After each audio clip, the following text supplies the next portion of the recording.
Hello friends, मैं YouTube channel power programmer में आपका स्वागत है। मैं हूं आपका दोस्त दानियाल शेख। तो गाइस आज हम बात करेंगे टाइप्स ऑफ एपीआई के बारे में एंड एपीआई के आर्किटेक्चर के बारे में। also गाइस हम ये वीडियो में डिस्कस करेंगे इंटरव्यू क्वेश्चन के बारे में जो मैक्सिमम नंबर ऑफ टाइम हमें एपीआई के इंटरव्यू में पूछे जाते हैं। तो इंटरव्यू क्वेश्चन जानने के लिए पूरे एंड तक हमारे साथ बने रहिए। तो चलिए स्टार्ट करते हैं टाइप्स ऑफ एपीआई के बारे में। तो गाइस एपीआई के चार टाइप होते हैं: open API, partner API, internal API and composite API. बहुत से लोग इसमें कंफ्यूज हो जाते हैं कि एपीआई के टाइप्स तो rest API, soap API, RPC होता है। बट नहीं गाइस, वो एपीआई के आर्किटेक्चर होते हैं। एपीआई के चार कॉमन टाइप होते हैं जो सामने लिस्ट डाउन किए हुए हैं: open API, partner API, internal API and composite API. तो आइए step by step her API को एग्जांपल के थ्रू हम समझेंगे। तो गाइस सबसे पहले है ओपन एपीआई। ये ओपन एपीआई को हम एक्सटर्नल एपीआई भी बोलते हैं और पब्लिक एपीआई भी बोलते हैं। ये वो एपीआई है जो कोई भी यूज कर सकता है। कोई भी डेवलपर यूज कर सकता है, कोई भी अपने एप्लीकेशन में यूज कर सकता है। जैसे कि एग्जांपल में है साइन इन विद गूगल। ये हमने बटन बहुत बार बहुत सी एप्लीकेशन में और बहुत सी वेबसाइट में देखा होता है। तो कैसे ये एपीआई हमें गूगल प्रोवाइड करता है, ये एक ओपन एपीआई होती है। ये कोई भी अपने एप्लीकेशन में यूज कर सकता है। इसीलिए इसे ओपन एपीआई या पब्लिक एपीआई या एक्सटर्नल एपीआई कहा जाता है। तो गाइस सेकंड टाइप का एपीआई है पार्टनर एपीआई। ये वो एपीआई होता है जो हम सिर्फ और सिर्फ अपने ऑथराइज्ड बिजनेस पार्टनर को ही शेयर करते हैं। अगर इसका एग्जांपल देखा जाए तो ओटीपी सर्विस प्रोवाइडर इसका बेस्ट एग्जांपल होगा। ओटीपी सर्विस प्रोवाइडर सिर्फ और सिर्फ अपने ऑथराइज्ड बिजनेस पार्टनर को ही शेयर करता है और बाकी किसी के लिए भी ये एपीआई ओपन नहीं होती है। हमने जो पहले एग्जांपल में पहले टाइप ऑफ एपीआई में देखा था, वहां पे वो एपीआई सारे यूजर्स के लिए ओपन होती है। बट ये केस में ऐसा नहीं। सिर्फ और सिर्फ जो ऑथराइज्ड पार्टनर्स होंगे, सिर्फ उन्हीं को ये एपीआई का एक्सेस मिलेगा। बाकी और कोई यूजर को इसका एक्सेस नहीं मिल सकता है। तो वैसे हमारे थर्ड टाइप का एपीआई होता है इंटरनल एपीआई। इस एपीआई को हम प्राइवेट एपीआई भी कहते हैं। ये एपीआई सिर्फ और सिर्फ हमारे इंटरनल कंपनी या तो इंटरनल ऑर्गेनाइजेशन के अंदर ही यूज होता है। हम इसको आउटसाइड वर्ल्ड को एक्सपोज नहीं करते हैं। जैसे हमारे पास में हमारा बायोमेट्रिक डिवाइस होता है, उसका इंफॉर्मेशन बायोमेट्रिक्स के फ्रॉम बायोमेट्रिक्स ये जाता है हमारे एचएमएस सिस्टम पे एपीआई के थ्रू। ये एपीआई हम आउटसाइड वर्ल्ड को एक्सपोज नहीं करते हैं। अगर इसका बेस्ट एग्जांपल देखा जाए तो इसका बेस्ट एग्जांपल है एक टिकट बुकिंग का साइट। यूजर इसका अपना इंफॉर्मेशन टिकट का सर्च करता है, उसका रिक्वेस्ट इंटरनल उसके सर्वर पे जाता है एंड उसका रेस्पॉन्स आता है। अगर ये एपीआई हम अगर आउटसाइड वर्ल्ड को एक्सपोज करते हैं तो ये इंटरनल एपीआई में नहीं रहता है, ये कन्वर्ट हो जाता है पार्टनर एपीआई में। फोर टाइप की एपीआई होती है कंपोजिट एपीआई। ये एपीआई हमारे डेवलपर को मल्टीपल एपीआई को सिंगल एपीआई कॉल में कन्वर्ट करके देती है। इसका एग्जांपल, अगर कोई यूजर ट्रैवल वेबसाइट पे जाता है फ्लाइट की टिकट बुक करने के लिए, वो कुछ इन्फॉर्मेशन सर्च करता है, रिक्वेस्ट जाती है हमारे सर्वर पे। हमारा सर्वर क्या करता है, उस रिक्वेस्ट को मल्टीपल फ्लाइट्स वाले के पास में सेंड करता है एंड फ्लाइट वाले सर्वर से हमारे पास में इंफॉर्मेशन आती है विद डिफरेंट डिफरेंट फॉर्मेट। हमारा सर्वर उस रिस्पॉन्स को कैच करता है एंड इसका एक सिंगल रिस्पॉन्स बनाता है एंड वो हमारे क्लाइंट को सेंड कर देता है। तो ये केस में हमारे क्लाइंट ने तो एक रिक्वेस्ट सेंड किया था, बट हमारे सर्वर ने उसे मल्टीपल रिक्वेस्ट में कन्वर्ट किया। मल्टीपल रिक्वेस्ट को कन्वर्ट करके वहां से जो रिस्पॉन्स आया, एक सिंगल रिस्पॉन्स बनाया और हमारे पास में उसको रिटर्न कर दिया। इसका अगर दूसरा एग्जांपल देखा जाए तो शॉपिंग कार्ट का है। कोई यूजर जैसे ही प्रोसीड टू चेकआउट करता है, जैसे ही पेमेंट करता है, वैसे ही बैकएंड में क्या होता है, रिक्वेस्ट तो एक आई हमारे सर्वर पे, बट हमारे बैकएंड में वो रिक्वेस्ट मल्टीपल एक्शन परफॉर्म करती है। जैसे यूजर का इंफॉर्मेशन अपने डेटाबेस में सेव करती है, देन यूजर का कार्ड से वो ऑर्डर में कन्वर्ट करती है, उसका पेमेंट एक्सेप्ट करती है, पेमेंट का स्टेटस अपडेट करती है एंड फाइनली ऑर्डर का स्टेटस भी अपडेट करती है।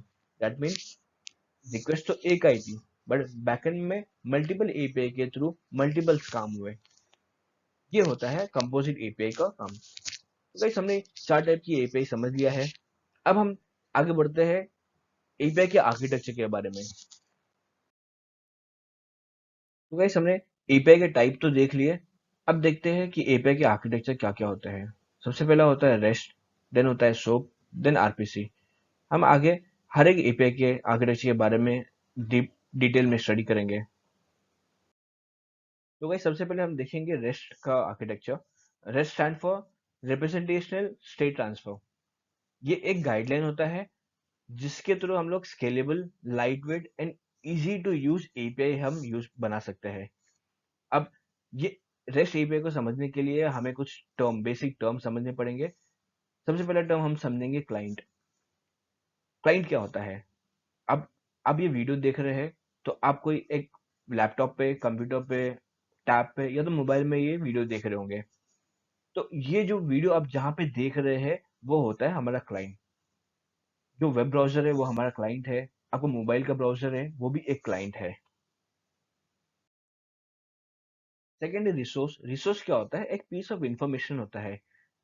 आपके लैपटॉप पे जो ये वीडियो दिख रहा है, that is a piece of information.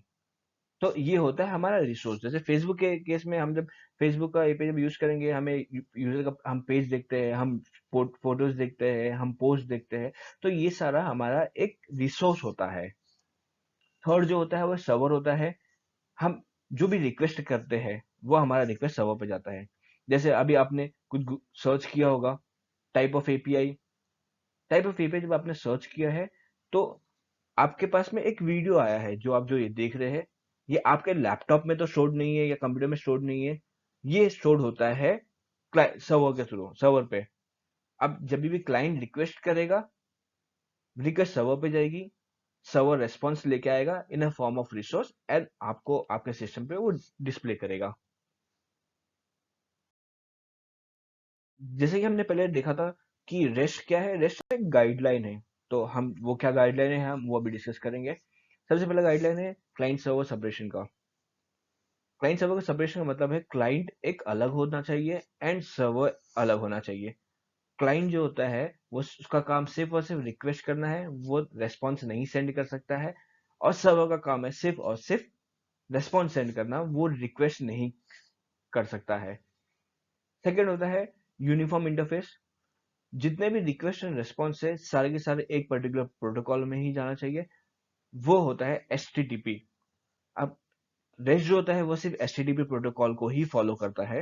And जो हमें जो भी रेस्पॉन्स मिलता है, सर्वर रेस्पॉन्स सेंड करता है, वो फॉर्मेटेड रेस्पॉन्स में होता है जिसे हम जेसन कहते हैं, जावास्क्रिप्ट ऑब्जेक्ट नोटेशन। थर्ड होता है स्टेटलेस। क्लाइंट एंड सर्वर जो होते हैं वो इंडिपेंडेंट होते हैं। सर्वर क्या करता है? सर्वर कोई भी इंफॉर्मेशन अपने पास में सेव नहीं करता है जो प्रीवियसली क्लाइंट ने रिक्वेस्ट की हो। That mean next request is independent of the previous request. तो ये होता है स्टेटलेस। थर्ड होता है लेयर्ड सिस्टम। जैसे हमारे सर्वर पे हम बहुत सी चीजें हम ऐड करके रखते हैं। जैसे हमारे पास में एक सिक्योरिटी लेयर होता है, हमारे पास में लोड बैलेंसर होता है। जब भी रिक्वेस्ट आती है क्लाइंट से तो सर्वर सिक्योरिटी लेयर के थ्रू एंड लोड बैलेंसर के थ्रू ही जाती है वो। अब जब रेस्ट एपीआई आती है तो security API and load balancer ये रिक्वेस्ट को कोई छेड़खानी नहीं करते हैं, इसका कोई फॉर्मेटिंग चेंज नहीं करते हैं। फिफ्थ होता है कैशेबल। इसमें क्या होता है ना, इसमें सर्वर बताता है हमें कि ये पर्टिकुलर क्लाइंट, ये पर्टिकुलर रेस्पॉन्स को क्लाइंट को कैश करना है या नहीं करना है। तो ये सारे गाइडलाइंस है, बेसिकली 5 गाइडलाइंस है जो रेस्ट फॉलो करता है। हमने एपीआई आर्किटेक्चर के बारे में जानेंगे जो है SOAP API. SOAP stand for simple object access protocol. ये एक प्रोटोकॉल है जो डेटा ट्रांसमिट करने के लिए काम आता है। एंड हर एक एपीआई जो सोप पे बनी हुई है उसे ये प्रोटोकॉल फॉलो करना मैंडेटरी होता है। ये जो सोप एपीआई होती है ये मच मोर सिक्योर्ड होती है as compare to REST API. REST API जो थी हमारी एचटीटीपी प्रोटोकॉल पे वर्क करती थी, बट ये API HTTP, FTP, SMTP, TCP, UDP सब पे वर्क करती है। सोप जो है सिर्फ और सिर्फ एक्सएमएल फॉर्मेट ही सपोर्ट करता है। बट जो जेसन था, जो हमारा रेस्ट एपीआई था, वो एक्सएमएल भी सपोर्ट करता है, जेसन भी सपोर्ट करता है, साथ में स्ट्रिंग भी सपोर्ट करता है, टेक्स्ट फॉर्मेट भी सपोर्ट करता है। सोप के 4 एलिमेंट होते हैं। सबसे पहला एनवेलप होता है, हेडर होता है, बॉडी होता है एंड फोल्ड होता है। जो भी हमारा मैसेज होता है वो एनवेलप के अंदर ही जाता है। हेडर जो होता है, हेडर का इंफॉर्मेशन कैप्चर करता है जो कि एक नॉन मैंडेटरी होता है। पास नहीं भी करो तो कोई प्रॉब्लम नहीं है। थर्ड है हमारा बॉडी, जो कॉल एंड रेस्पॉन्स का इंफॉर्मेशन सेव करता है, जो मैंडेटरी होता है। देन फोर्थ होता है फॉल्ट, इसके अंदर हमारे एरर के कोड होते हैं, जैसे हमारे 200 एरर का कोड होता है, that is a success. Second होता है, देन और भी होते हैं, 404 होते हैं पेज नॉट फाउंड वाला, 500 इंटरनल सर्वर एरर होता है। ये सारा का सारा इसके अंदर फॉल्ट के अंदर सेव होता है। ये हमारा सोप का एक फॉर्मेट है। जैसे कि हमने डिफाइन किया था कि 4 पार्ट होते हैं। सबसे पहले एनवेलप है, ये पूरा का पूरा कंटेंट एनवेलप के अंदर होता है। सेकंड हेडर होता है, जो कि ऑप्शनल है। थर्ड होता है बॉडी, हमने बॉडी के अंदर इंफॉर्मेशन पास किया हुआ है, जैसे गेट स्टॉक प्राइस, ये एक फंक्शन है। एंड ये फंक्शन हमें रिटर्न करता है स्टॉक नेम, जो एक डेटा टी करके डेटा है वो रिटर्न करता है। फॉल्ट भी होता है, जो हमारा ऑप्शनल होता है, जो हमने इस एग्जाम्पल में पास नहीं किया हुआ है। वो टाइप का आर्किटेक्चर है RPC. RPC stand for remote procedure call. ये एक प्रोटोकॉल है और सबसे स्ट्रेट फॉरवर्ड प्रोटोकॉल होता है as compare to REST API and SOAP API. ये अनलाइक रेस्ट एंड सोप, ये सिर्फ डेटा ट्रांसफर फैसिलिटी नहीं करता है। ये क्या करता है, ये एक प्रोसेस इन्वोक करता है। आरपीसी क्या करता है, एपीआई का प्रोसेस इन्वोक करता है, जो हमारे सर्वर पे जाके वो स्क्रिप्ट एग्जीक्यूट करती है। तो इसको मैं आरपीसी का एक आर्किटेक्चर आपको एक्सप्लेन करता हूँ, तो आपको और क्लियर अंडरस्टैंडिंग आ जाएगा। तो वैसे ये एक आरपीसी का आर्किटेक्चर है, जहाँ पे हम एग्जाम्पल के थ्रू एक्सप्लेन करेंगे। एग्जाम्पल ये है कि क्लाइंट को दो नंबर का एडिशन करना है। फॉर एग्जाम्पल उसे 10 + 20 का एडिशन करना है। तो ये केस में क्या होता है, ये जो भी एग्जीक्यूशन होता है वो एग्जीक्यूशन सर्वर पे होता है, instead of execution being done on the client side. तो जब भी एग्जीक्यूशन होता है, क्लाइंट क्या करता है, क्लाइंट एक क्लाइंट स्टब को कॉल करता है। अब क्लाइंट स्टब क्या करता है, क्लाइंट स्टब वो रिक्वेस्ट को लेता है और पैक कर देता है। अब ये रिक्वेस्ट में क्या क्या होता है, रिक्वेस्ट में होता है कौन सा स्क्रिप्ट सर्वर पे एग्जीक्यूट करना है, यानी कौन सा फंक्शन, या तो हम उसके फंक्शन कहो या तो रूटीन कहो, कौन सा रूटीन या कौन सा फंक्शन वो सर्वर पे एग्जीक्यूट करना चाहता है। एंड साथ में पैरामीटर, हमारे केस में पैरामीटर है 10 and 20। ये इसको पैक करता है। पैक करने के बाद में वो आरपीसी रन टाइम को सेंड कर देता है। अब आरपीसी रन टाइम क्या करता है, RPC client RPC run time क्या करता है, सर्वर के आरपीसी रन टाइम को कॉल करता है। सर्वर आरपीसी रन टाइम उस रिक्वेस्ट को लेता है, आगे सर्वर स्टब को पास करता है। यहाँ पे सर्वर स्टब का रेस्पॉन्सिबिलिटी है वो जो भी इंफॉर्मेशन है उसको अनपैक करना। हमने वहां पे रिक्वेस्ट सेंड की थी, हमारे रूटीन का या तो फंक्शन का नाम, और हमने दो पैरामीटर पास की थी।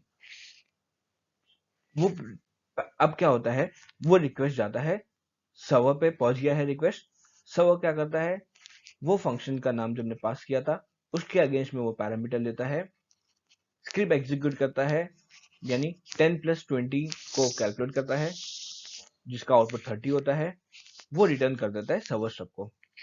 सर्वर क्या करता है, वो रेस्पॉन्स को लेता है, वो रेस्पॉन्स को पैक करता है, एंड सर्वर आरपीसी अपने रनटाइम को सेंड कर देता है। आरपीसी सर्वर रनटाइम क्या करता है, उसको लेता है, उसको अगेन पास कर देता है क्लाइंट के आरपीसी रनटाइम के पास। अब क्लाइंट का आरपीसी क्या करता है, वो जिसको इन्फॉर्मेशन मिला है वो पास कर देता है क्लाइंट स्टब के पास में।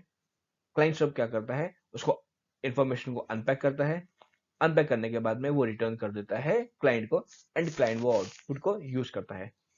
तो यहाँ पे इस आरपीसी में जो भी हमें एग्जीक्यूशन करना होता है, वो एग्जीक्यूशन एक फंक्शन के थ्रू, सॉरी क्लाइंट स्टब के थ्रू वो जाता है सर्वर मशीन पे। सर्वर मशीन उसको अनपैक करता है, एंड जो भी इसको प्रोसेस करना है वो प्रोसेस करके वो अगेन वापस से वो अपने क्लाइंट को सेंड कर देता है। तो गाइस आई होप कि आपको ये समझ में आ गया होगा इसका आर्किटेक्चर कि कैसे आरपीसी कैसे वर्क करता है। तो इस आरपीसी का हम एक रिक्वेस्ट का एक फॉर्मेट देखते हैं कि कैसे एक्चुअली में वर्क करता है। तो वैसे ये आरपी का एक रिक्वेस्ट का फॉर्मेट है। यहाँ पे हम देखेंगे तो यहाँ पे भी एनवेलप के अंदर ही डेटा पैक होता है। देन हमारे पास में हेडर होता है। देन हमारे पास में बॉडी है। एंड हम देखेंगे तो बॉडी के अंदर फंक्शन कॉल हो रहा है ऐड नंबर, एंड साथ में जो हमें पैरामीटर पास करना है वो यहाँ पे पैरामीटर पास होता है। तो guys, ये था एक बेसिक एग्जांपल आरपीसी का पैरामीटर का रिक्वेस्ट का। तो गाइस हमने अभी टाइप्स ऑफ एपीआई देख लिया, एपीआई का आर्किटेक्चर भी देख लिया है। तो हम उसको एक बार समराइज कर देते हैं कि एग्जैक्टली ये सब होता क्या है। टाइप ऑफ एपीआई हमने देखा था, सबसे पहले देखा था हमने ओपन एपीआई जो कोई भी डेवलपर एक्सेस कर सकता है। सेकंड है पार्टनर एपीआई जो ओनली ऑथराइज्ड डेवलपर ही एक्सेस कर सकता है और कोई इसे एक्सेस नहीं कर सकता है। हमें देखा था इंटरनल एपीआई जो सिर्फ और सिर्फ इंटरनल कंपनी के अंदर, इंटरनल ऑर्गेनाइजेशन के अंदर ही यूज होती है। फोर्थ टाइप का हमने देखा था कंपोजिट एपीआई जो मल्टीपल एपीआई का कॉम्बिनेशन होता है। हमने तीन टाइप के आर्किटेक्चर समझे हैं। सबसे पहला रेस्ट देखा है। रेस्ट क्या होता है? गाइडलाइन होता है for developing light weight scalable web APIs. हमने सोप देखा। सोप जो एक स्ट्रिक्ट प्रोटोकॉल पे वर्क करता है, जिसके हमने 4 एलिमेंट भी पढ़े थे। ये काफी सिक्योर्ड होता है as compare to REST API. Then हमने आरपीसी अभी रिसेंटली पढ़ा। आरपीसी क्या होता है? एक प्रोटोकॉल होता है जो प्रोसेस इन्वोक करता है सर्वर का, जो एक्सएमएल फॉर्मेट में जाता है। तो गाइज आई होप कि आपको types of API and API का आर्किटेक्चर अच्छे से समझ गया हो। तो गाइज इंटरव्यू क्वेश्चन में हम डिस्कस करते हैं कि इंटरव्यू में मोस्टली क्या क्या क्वेश्चन पूछे जाते हैं इसमें। तो आइए इंटरव्यू क्वेश्चन भी डिस्कस कर लेते हैं। तो गाइस कुछ इंटरव्यू क्वेश्चन भी डिस्कस कर लेते हैं जो बहुत बार इंटरव्यू में पूछा जाता है। What are the guidelines of REST API, जो हमने 5 गाइडलाइन पढ़ा है रेस्ट एपीआई का। What are the elements of SOAP, जो हमने 4 सोप के एलिमेंट्स पढ़े हैं। डिफरेंट टाइप्स ऑफ एपीआई, हमने 4 टाइप्स के एपीआई पढ़े हैं। डिफरेंट मेथड्स जो रेस्ट सपोर्ट करता है, एचटीटीपी मेथड जैसे कि गेट हो गया, पोस्ट हो गया, पुट हो गया, डिलीट हो गया। देन कैरेक्टरिस्टिक्स ऑफ रेस्ट होता है जो गाइडलाइन ही होता है basically. Then most common question जो मैक्सिमम नंबर ऑफ टाइम पूछा जाता है, what is the difference between REST API and SOAP API. I hope guys कि आपको ये मेरा वीडियो आपको बहुत इन्फॉर्मेटिव लगा होगा, आपको पसंद आया होगा। अगर आपको पसंद आया है, इन्फॉर्मेटिव लगा है, तो प्लीज मेरे चैनल को सब्सक्राइब करिए, मेरे वीडियो को लाइक करिए, and also hit the bell icon for more notification. Thank you.